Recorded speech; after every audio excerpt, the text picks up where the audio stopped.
Good morning. It's early, early, early again. Um, I've been having to get up earlier and earlier because, of course, the intensive's coming, and that's a whole new job aside from being a pastor and feeding the flock and doing all the other things that I do. So, hope you don't mind the morning voice yet again this morning, but I'm going to talk something about just slightly about what I'm also going to be talking about at the intensive.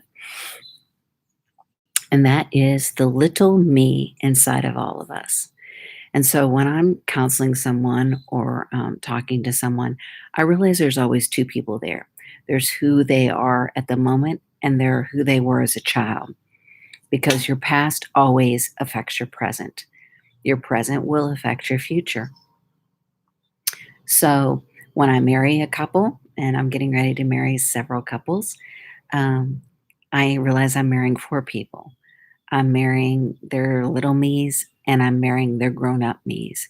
I'm marrying their past and their present of both parties. So there's four people there.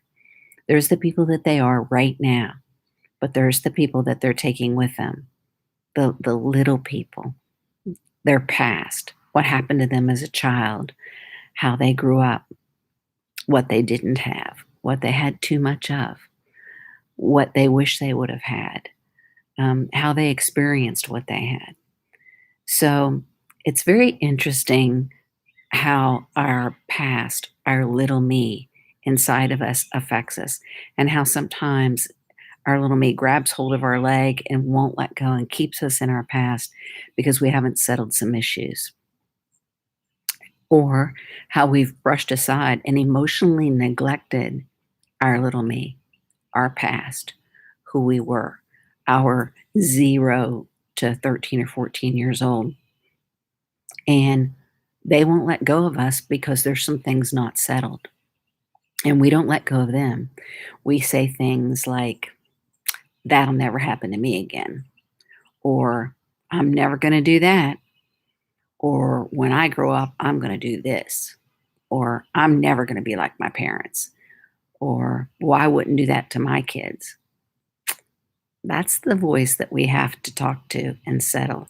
And sometimes, if we embrace our little me and we talk to them and say, you know what, I'm not going to let you affect me anymore. I'm not that child. I've grown up and things are different now. And so I know that's the way it was then, but that's not the way it is now. And so, especially as mothers, we grow up and what do we want to do? We want to give our children everything we didn't have because that's what we wanted. And in reality, our kids don't want that. Them's. And if this is confusing, you may want to register for the intensive, where we're going to talk more about how to live in your present so that you can have a greater future. I believe in you, and you need to believe in yourself. Register today at Women of Witness, found on the events page of restorationchurchintl.org. And I'll see you at the foot of the cross.